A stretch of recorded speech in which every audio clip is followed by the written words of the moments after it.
real progressives. Tonight we're going to touch on some issues that should be relevant, near and dear to all of our hearts.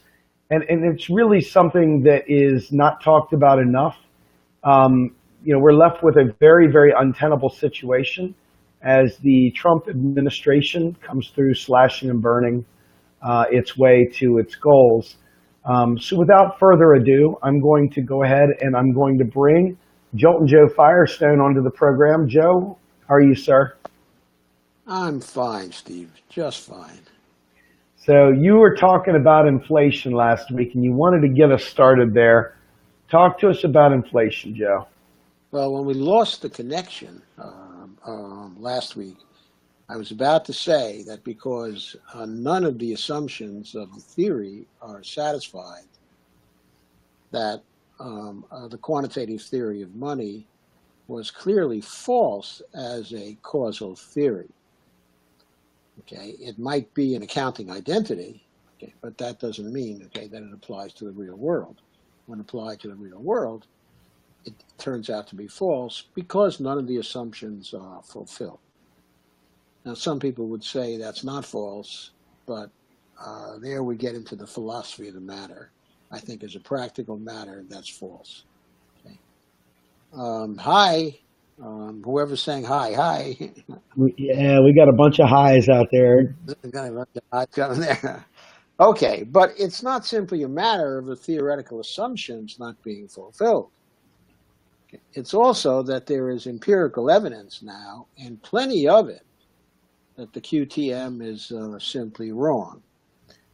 That is, how would the QTM explain that the United States and Japan, okay, and the EU have all been creating a huge amount of money using by quantitative easing? And in spite of the fact that in the U.S., for example, they've created $4 trillion, okay, in quantitative easing, and we don't have a hint of inflation. There may have been some price increases, but anything in terms of accelerating price increases is just not there, okay, not at all. And if that much money can be created without leading to inflation, then that's a pretty decisive refutation of the quantitative theory of money. So that's because, I think we all really know why that's true. We know why that's true because it's not creating money per se, reserves per se, that counts. What's important is increasing net financial assets, leading to an increase in demand, which is beyond the productive capacity of the economy to absorb it. That's what causes inflation. All the quantitative easing in the world won't create net financial assets, and therefore it's not going to have an inflationary impact on the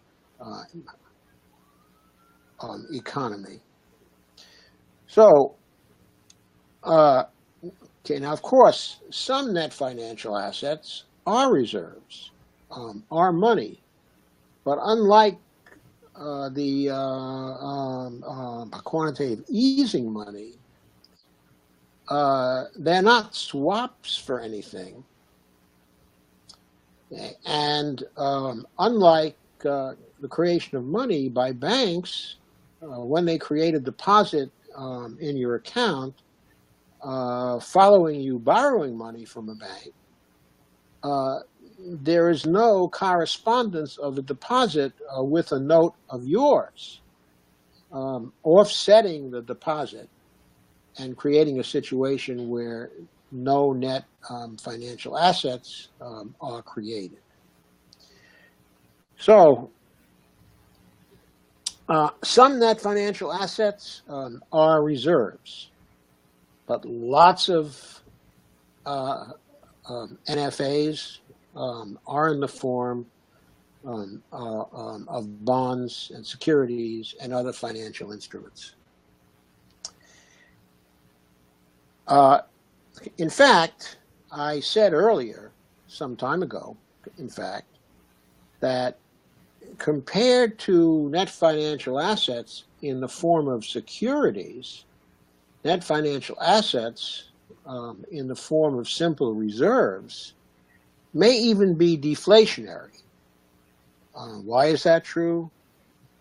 Because securities and bonds carry interest payments beyond the principal value of the securities and also the bonds. Whereas reserves carry less in interest. Okay. Now, in these days, the Federal Reserve is paying some interest on reserves, but the interest it pays on reserves is never as high as the interest that's paid on securities. So the point is that the interest on securities constitutes a greater quantitative input into the economy than the interest on the reserves do. Okay, so, but some smart aleck, in other words, when you talk this through with somebody who doesn't share the MMT ideas concerning the way the monetary system actually works, some wise guy is going to say, okay, so we reformulate, the quantitative theory of money. And instead of saying, okay, that M times V equals P Q, we say net financial assets times V is equal to PQ. Or when we substitute and we divide both sides of the equation by Q, that the price, or P, equals net financial assets times the velocity, of transactions divided by the quantity, God bless you, of net financial assets in the economy. Well, if they came up with that kind of a revision, it would still be the case that the amount of net financial assets in the economy is not constant, is not under the control of the Federal Reserve, which by law cannot bestow NFAs on people or others in the private sector, but always has to swap assets in return for its generating reserves for those assets. Okay. And also the velocity of transactions and the quantity of net financial assets would still be variable and would not be constants as is required by the quantitative theory of net financial assets. In other words, the reformulated quantitative theory of money. Okay, and also the full employment assumption would not be filled in that particular situation. So you have to advance that model without any of the assumptions in back of the model being fulfilled. So the bottom line is that the price would still not be a simple function of increasing net financial assets, even then. So let's get to a subject which was covered well by Rohan Gray and by Ellis. Okay, and that subject is what causes inflation, or most of the inflation that we see, in our economy, when and if we do see inflation. Well, the first type of inflation is demand pull inflation. That's where demand from consumers exceeds the economy's potential for supplying goods and services that are able to meet the demand. Now, this would cause demand pull inflation, but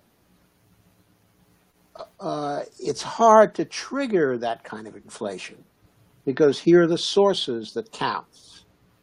The banks can do that by starting credit bubbles, creating a demand pull beyond the capacity of the economy to supply. And of course, government deficit spending past the full employment barrier can do the same. Either way, though, it's hard to trigger the demand pull inflation because private sector generated bubbles tend to burst before you reach the full employment barrier, or the Fed intervenes to counter government deficit spending. They do financial repression.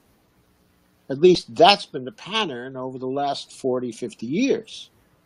So given those two factors in the real economy, it's hard to trigger that kind of inflation.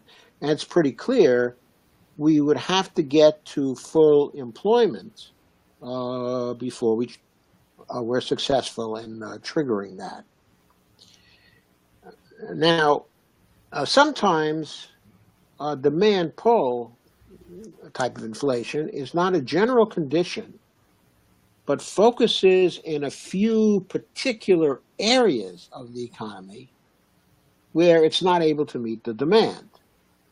That can happen because the productive capacity of the economy is not available in those specific areas, forcing suppliers to drive prices up rather than to increase the supply of goods and services that are demanded.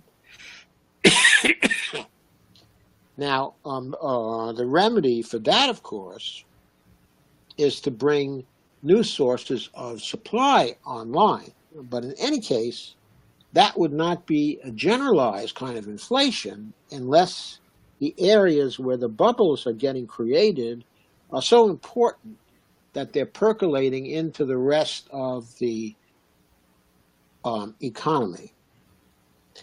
Okay. Now, that can also happen because a monopoly supplier is trying to keep prices high, as in the oil-based inflations of the 1970s that were actually exacerbated by the Federal Reserve, okay, and its policies. I want to remind you of a couple of things about that. There were two oil-based cost push inflations during the 1970s. The first was caused in response to the Israeli-Arab War of 1973, okay, when OPEC as a whole decided that it was going to drive the price of oil up. Okay, and it did that for a few years, and inflation was getting pretty serious. It wasn't as bad as the later inflation, but you were looking at 8 or 9% inflation,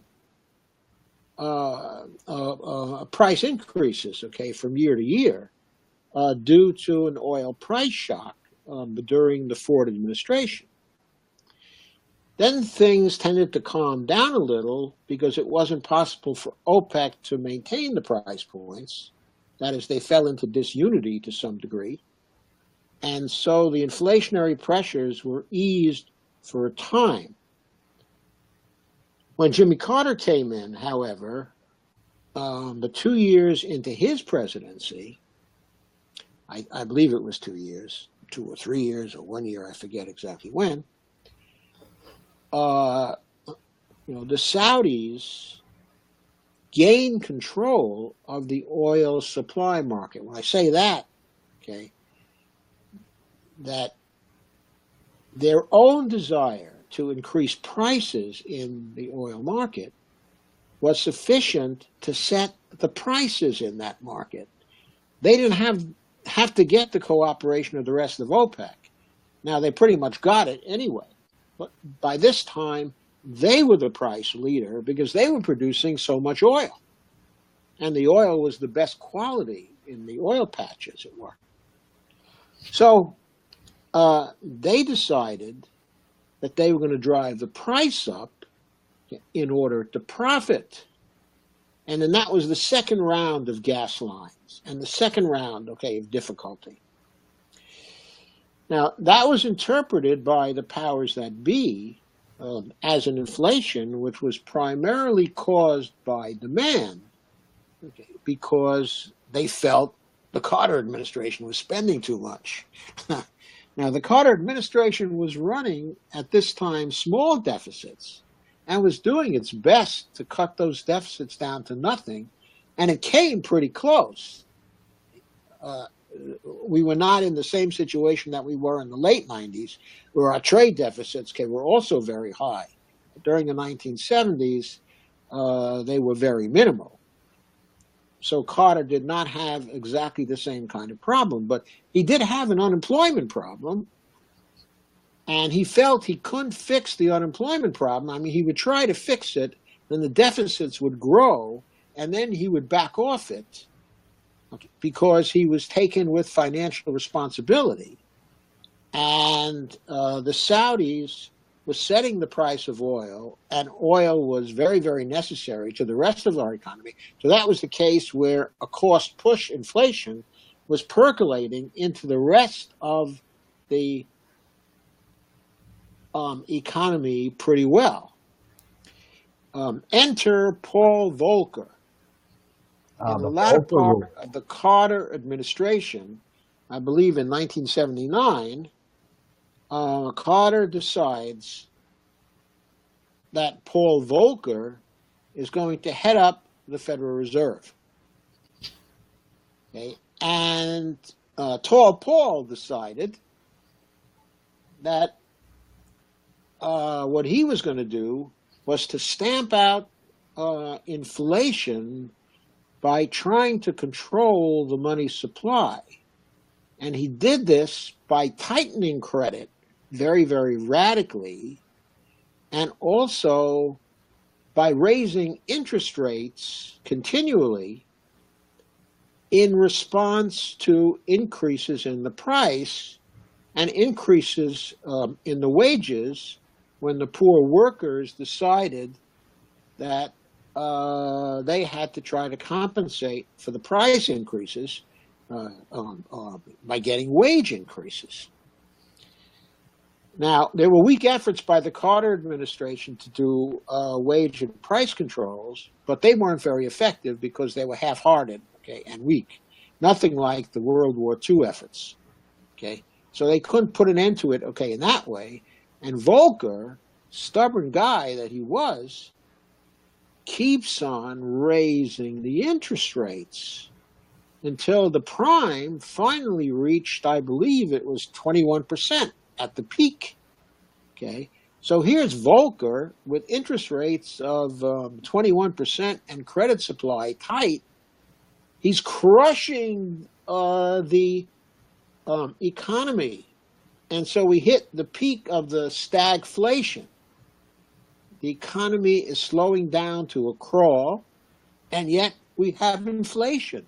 Now, not just because of the Saudis, but because Paul Volcker is raising prices by continuously increasing the interest rates. So that was a very bad situation. Jimmy Carter became unpopular, extremely unpopular because of that and some foreign policy decisions that he made. And as a result, the Ronald Reagan won in the 1980, as everybody knows, and we start getting essentially neoliberalism on steroids. Now, Carter actually started the trend towards neoliberalism himself, but it was Reagan who deepened it. Now, there was one critical thing that Carter did to try to kill the cost push inflation of the 1970s. And that was the right thing. That is to say, he realized that what we can do about cost push inflation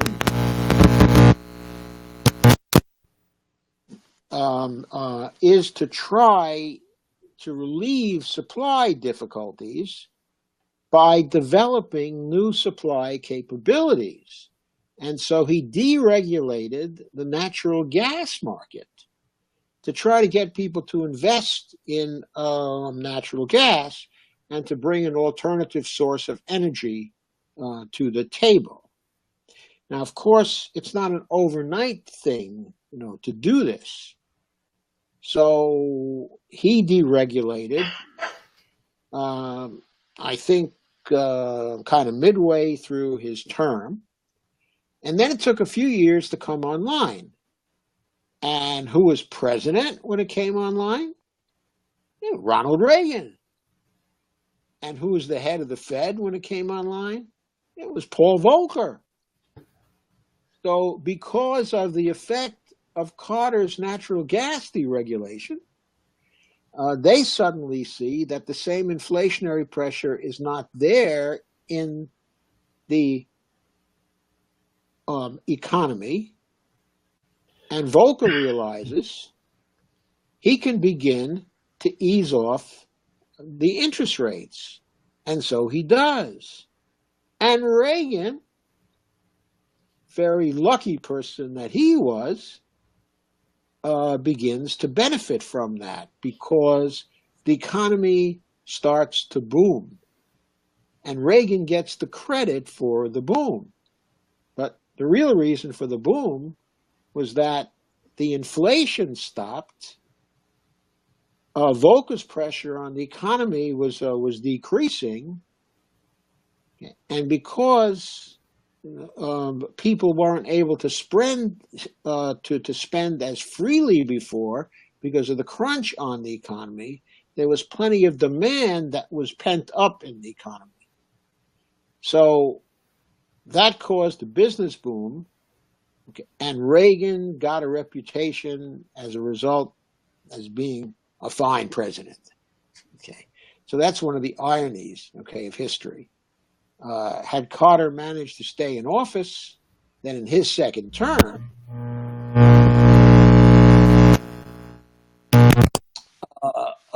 he would have been considered a great success because he would have had a great economy too. Okay, so that gets us into the next topic. What can we do about each type of inflation? Well, I've just kind of told you what we can do about the cost push inflation. We can bring alternative sources of supply online. But the Carter example shows you that if you're smart, you don't bring the alternative sources online or try to do that during a crisis because it may take years to happen. And you don't want to take years to have it happen. What you really need to do is to anticipate possible supply difficulties in critical areas and develop the supply capabilities in the domestic economy. We haven't done that here in the United States. We haven't done that in particular with oil. Reagan, Bush, Clinton, and Bush 43 all made themselves basically prisoners of the Saudis. They did very little to bring alternative sources online during those years. Well, you might say that was not true, of Obama, who ran policies that were friendly to oil and supported the trend for more drilling and more fracking and more fossil fuel sources of supply coming online during the 8 years, that he was in office. So that made us far less dependent on the Saudis than we had been, though our allies, of course, still remain very highly dependent on the Saudis. But what Obama did also was the wrong remedy from another point of view. That is, given the environmental crisis and the climate crisis that we have today, alternative sources that is, alternative fossil fuel sources were not the kind of resources to bring online to defend yourself, okay, against any possible cut, okay, in the supply lines, okay, of oil from the Middle East. Really, what you needed to go full blast on was alternative sources of energy, solar and wind, geothermal. Okay, and while Obama did some of that, it was comparatively little when we look at what was needed. A part of this, of course, was due to Republican opposition, which was always very strong. But it can be argued that the rest of it was due to the fact that Obama did a number of very inadequate things when he got into the presidency, so setting up the situation where the Republicans could take over the House in 2010 and stop him from passing legislation that was needed to be passed. I take that particular point of view. I think the failures of the Democratic administration were actually Obama's fault and the fault of the Democrats themselves. But we'll talk about that some more later on. Now, you've heard from Rohan, okay, and from Ellis about Weimar and Zimbabwe. And I don't have to say too much more about that. Okay, I don't think in those situations you're getting both cost push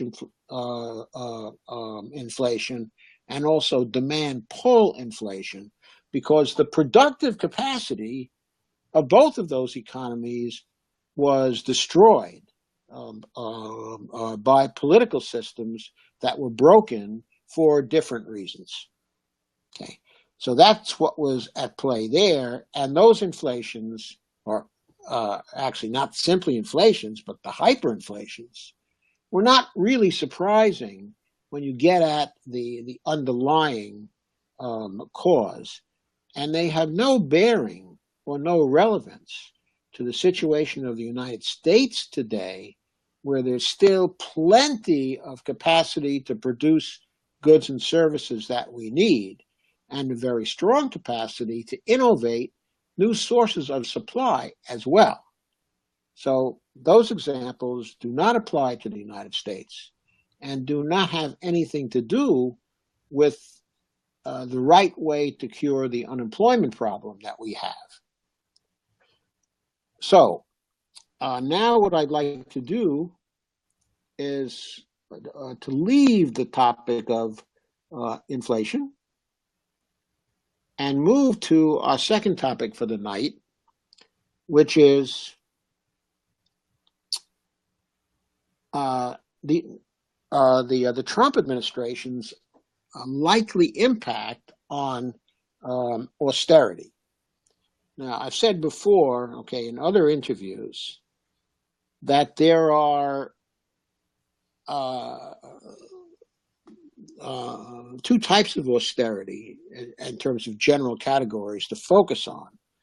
There's the macroeconomic type, and there's also the microeconomic type. Now, we'll get into the macroeconomic type first. You remember, of course, the sectoral balances, because a lot of us here have talked about the sectoral balances so far, okay, including myself. here's a diagram of the sectoral balances, which I hope you will be able to see. Here, let me see if I can pick this up. Government sector, domestic non-government sector, and foreign sector. And you can see the flows to and from each one. That is, each of the sectors is sending money transactions to the other sectors, okay, and each of them is also receiving transactions from the other sectors. And right at the bottom of the graphic is the sectoral balances equation, which says the government sector balance plus the domestic non-government sector plus the foreign sector is equal to 0. So the implication of that is if the foreign sector is running a surplus, then one of the other sectors has to be running a deficit. Now, the smaller the government sector deficit is, and the closer to 0 it is, the greater will be the deficit in the private sector, the domestic non-government sector. Okay. In other words, all of us, both the plutocrats among us and the rich corporations among us, the households among us, the regions of the country, okay, and so on, we will all have a deficit, a private sector deficit, to share among us. Now, some groups within the sector have more power than others, and they're not going to want to have deficits, and they have the power to extract money from some of the other sectors, so they're in a better position to see to it that they run surpluses, while sectors like the household sector and sectors like small business are getting shafted by the overall scarcity, okay, of money, increasing scarcity in the private sector. Now, we've talked before about how if that kind of situation goes on for years and years, as it did at the end of the Clinton administration, you're getting a number of years where the private sector, okay, is running a deficit. And so the private sector as a whole is getting poorer, okay, and poorer. And since it is getting poorer, okay, and poorer, it's less able to support any credit bubble, okay, that may exist. It's less able to support the consumption that drives the economy so well when it works. And then eventually there's a retrenchment. And during the years 2000 to 2002, overlapping with the Bush administration, there was such a retrenchment in reaction to the surpluses that were run by Bill Clinton for 4 straight years. So, medium to long-term fiscal policy characterized by a focus on reducing budget deficits or increasing budget surpluses, and most often on the former, on reducing the budget deficits, in an environment where your nation is running trade deficits larger than the government deficits, is unsustainable.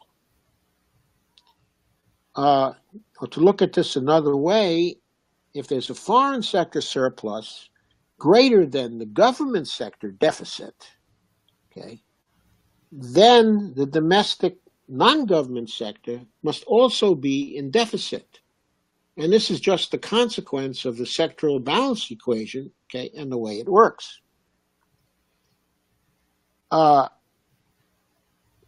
So if you don't want continuous losses in the private sector as a whole, but you do want continuous gains in the private sector as a whole, which generally speaking should be one of the important public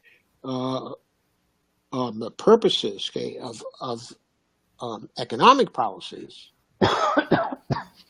Under conditions like this, you always want to run budget deficits that are greater than the trade deficits. Now, if you look at the sectoral balances in the early part of the Obama period, when we were trying to recover from the recession, you see large deficits on the part of the government going up to 10%, okay, and also 9%. And you also see large gains by the private sector going up to 5% of GDP, 6% of GDP, even 7% of GDP, I believe, in 1 year, okay, with the foreign sector surplus actually getting smaller because the appetite for imported goods during the recession, okay, during the collapse, okay, from the recession, is less than it was before during the boom. In some parts of the Bush boom, we actually were running foreign sector surpluses of 6% of our GDP, whereas during the recovery period after the recession, we had basically cut down our foreign surplus to 2%, okay, of GDP. So the federal deficit was overcoming by a nice, clean, substantial margin the foreign sector surplus, which was being run by the United States, and leaving plenty of additional money for the private sector to share out.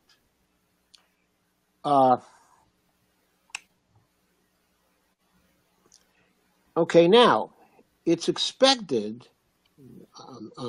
at this point anyway, that during the Trump administration, that those big tax cuts, which he has in his budget, and some other elements, okay, of his budget as well, are not being projected very accurately by the CBO, okay, and other organizations, and by the White House itself, and that we are much more likely to see rather substantial deficits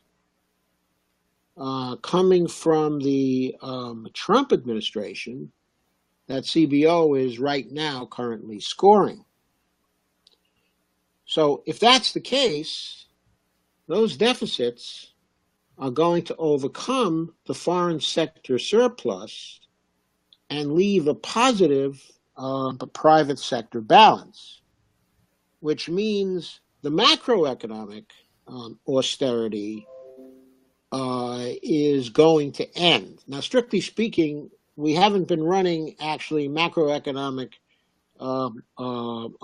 austerity during the Obama administration either, but we've been coming very, very close as he has reduced the deficit to just a couple of points, okay, the government deficit to a couple of points.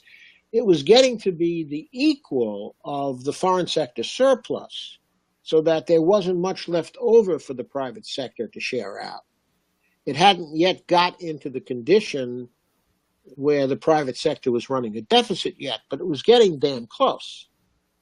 But now Trump is going to move the other way, so we can say clearly that the macro austerity that Obama was approaching, and that probably would have been driven towards even more strongly under Clinton, will not happen under Trump. But that raises, another question. And that question is, who's going to get the private sector profits, the private sector surplus that's going to appear in the sectoral balances during the time of Trump? Well, he's got these huge tax cuts. His new budget calls for $54 billion in the area, of military spending. That is an increase in military spending of the $54 billion, but sizable cuts to discretionary programs domestically, and also indirect cuts to Medicare and direct cuts to Medicaid. And he's going to have those, unless he can blame those cuts on Paul Ryan and the Republican Congress while still signing the legislation. Of course, he's going to try to do that if he possibly can. He's not going to embrace, the economic effects of these cuts if he can avoid it. In any case, the mix of new legislation, and his executive orders, his crazy executive orders, is likely to produce budget deficits large enough to offset the size of the foreign sector surplus, and therefore to create a private sector surplus. So back again to the question of who's going to make a profit. Well, we're not sure of the additional deficit stimulus that will come from the tax cuts. Tax cuts for the wealthy always carry very low multipliers. So even if you have a $1 trillion tax cut coming down the pike, that only amounts to a stimulus of $300 billion per year in relation to the economy. If the tax cut turns out to produce less of a deficit because of his cuts, in other areas, then we could have a stimulus which is as low as $81 billion per year. Now, if we get the $81 billion per year, that's a 0.4% of GDP increase. If we get the $300 billion per year, it's going to be a 1.6% increase. That is 1.6% of GDP increase. Since the trade deficits are going to be 3% or more, this likely means that the deficit spending everyone is anticipating is not going to produce that much of a greater surplus for the private sector, other than perhaps credit bubble profits, which will disappear when the bubble goes away. Now that's because most of the new money coming into the private sector, most of the new net financial assets coming into the private sector, will go to the rich and the big multinational corporations whose employees and cronies Trump has brought into the administration.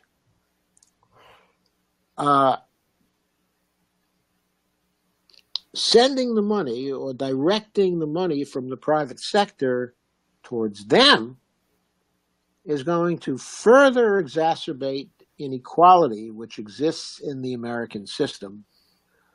And that gets us to the issue of microeconomic austerity in the midst of a macroeconomic private sector aggregate surplus.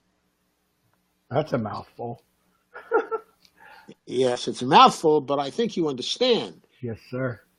More money is coming into the private sector, but it's all going to the wrong people, both from the standpoint of economic stimulus and growth, and also from the standpoint of equality and trying to moderate the astounding levels of inequality we have in the American system right now. So here's another graphic. Generally speaking, when MMTers talk about the sectoral balances, they're talking about the macro economy, because generally MMTers, are macroeconomists, and also they have the data to look at the sectoral balances in terms of the macro economy. But that doesn't change the fact that as a matter of conceptualization and theory, and also actual reality, there are sectoral balances. There are sectoral balances within the different sectors of the economy.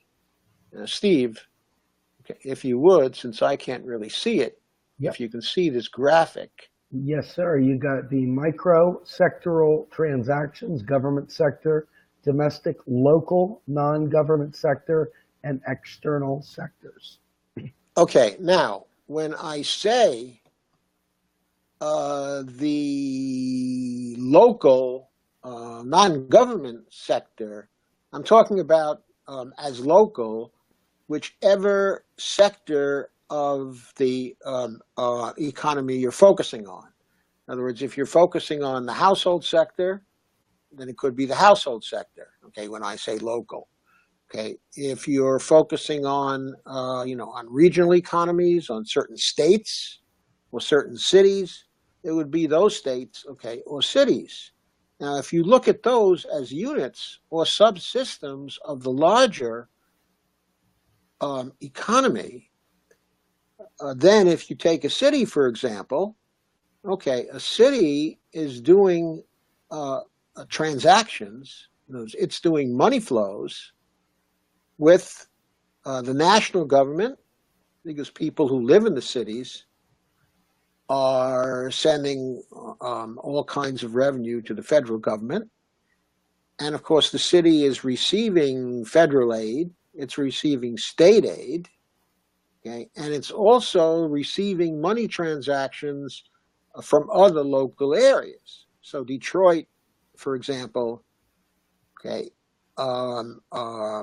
is getting some money sent by Chicago, or at least by the people of Chicago, and Detroit in turn is sending money to the people of Chicago through internal trade. Now, the important thing to understand here is that, let me get a better look at this myself, that the external sectors for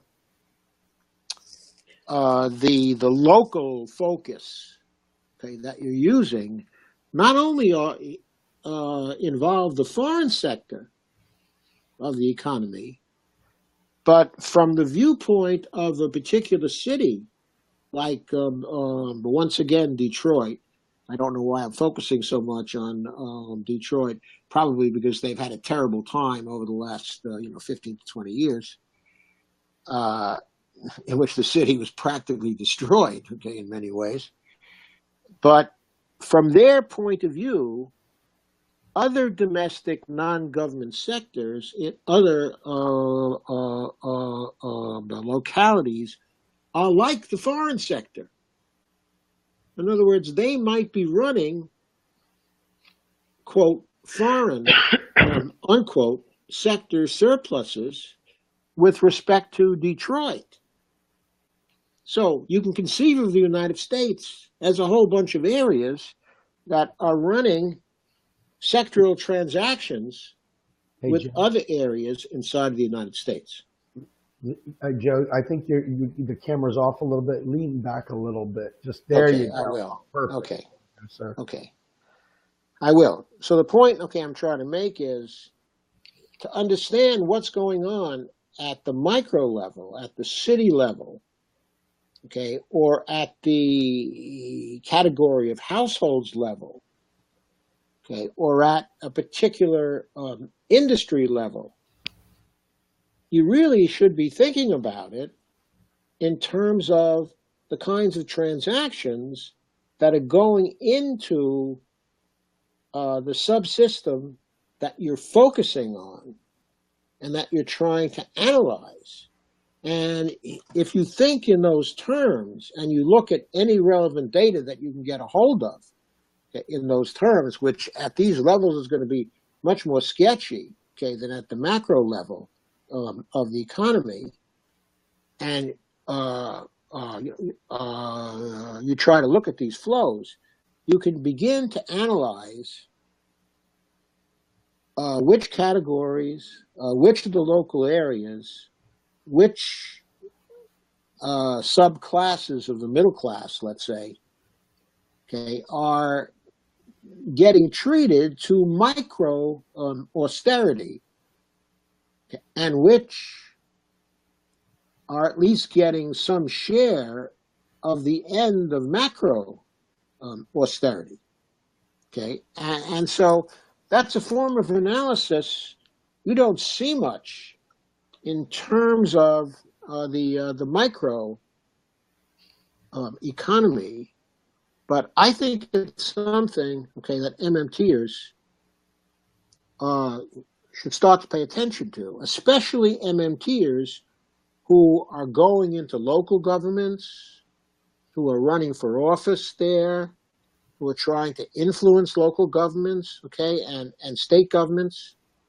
You have to know how the local areas are doing in the sense of what's coming to them from the larger economy and what they're having to give to the larger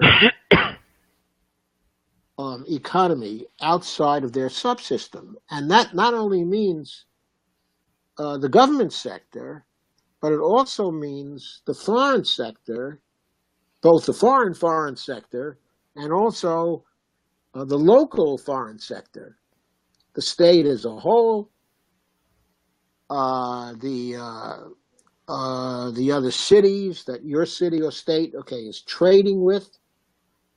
So what I'm suggesting is you have to think in those terms, and you have to realize that the sectoral balance identity applies no less to the smaller scale systems than it does to the macroeconomic system, and that the three sectors still have to add to zero.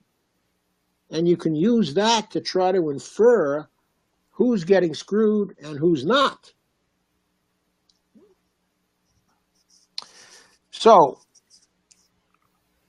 the general idea is that microeconomic austerity embodies the same idea as macroeconomic austerity, except it applies to subsectors of the foreign sector and the private sector, okay, rather than to each of the macro sectors. I see Steve has had to step away for a minute. So one can segment the economy by households, by non-financial firms, by financial firms, by regional economies, and by individuals, by income and various sociological categories, to do these different kinds of sectoral balance types of analyses. Doing these kinds of analyses will help us to get at inequality of various kinds, since the macroeconomic surplus will be very unevenly distributed through an distributive machinery or mechanisms favor the have, not the have-nots. It will take good economic models to anticipate the likely distributions among all the subparts of economic system, but it's pretty clear that the distribution hurting households, non-financial firms, particular regions, the poor, ethnic, and racial categories, and gender are very good.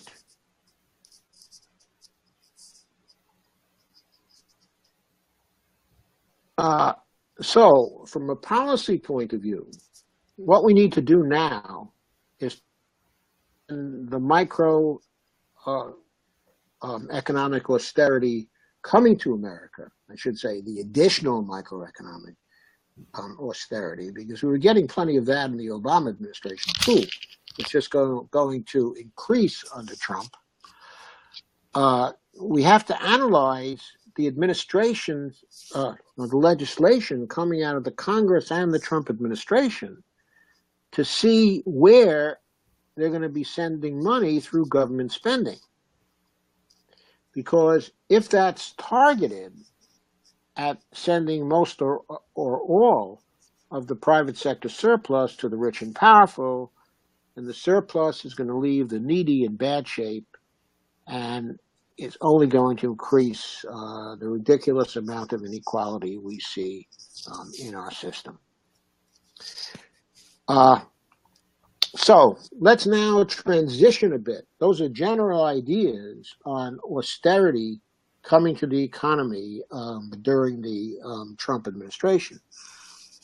Let's now transition to austerity in healthcare. First, I think as a starting point, we have to recognize that in relation to government assistance in the healthcare area, we've had austerity for a very long time. That is, on grounds of fearing the expense or the deficit spending, we have insisted on not having deficit spending when it comes to healthcare. That was why there was such a crying need for reform when Obama came into office. That was why it was such a big issue during the 2008 campaign. Now, the bill which emerged from his campaign, due to his own actions in taking Medicare for all off the table, when he had heavy majorities in both houses of Congress, was that he was looking for a bill somewhat like the final Affordable Care Act. He talked public option, of course, quite a lot, but we know that under the table, he wasn't really pressing for the public option. He wasn't really defending the public option. He was allowing the people in Congress who got the responsibility for writing the reform bill, he was letting the assignments in Congress go to people who were unfriendly to the public option and unfriendly to Medicare for all, and in fact would never agree to it, in particular Max Baucus. He could have directed through Harry Reid, and Nancy Pelosi, major responsibility for writing the bill sent to other committees than he did, and downplayed the importance of Senator Baucus's committee. He did not. Instead, he gave Baucus basically free rein to write but that bill well, it was really a notorious situation. I'm not going to go through the details of that particular situation now. But, okay, the basic point is he took a year to jimmy the political situation to get the kind of bill he wanted, one that would protect the health insurance industry and guarantee its future, and to also guarantee the prosperity of the pharmaceutical companies. And so what he did was he made a big show of wanting universal health care, but he put forward a bill in the end, the Affordable Care Act. He agreed to a bill and supported a bill that insisted on paying for the healthcare reform bill. There was no deficit spending on it. Previous programs were also fully paid for, both past and present. So money was extracted from households and businesses to pay for healthcare. By now, everybody watching us knows that there was always an alternative to doing this that way. And the alternative was to spend without paying for things with increased taxation.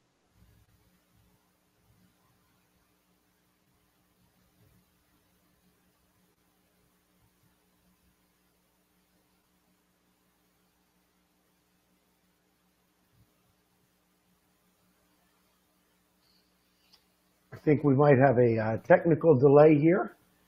Looks like Joe's line is frozen. If Joe comes back on, we'll go ahead and pick up the program here momentarily. If not, we'll go ahead. We're over 9 o'clock anyway. We'll go ahead and call it for the night.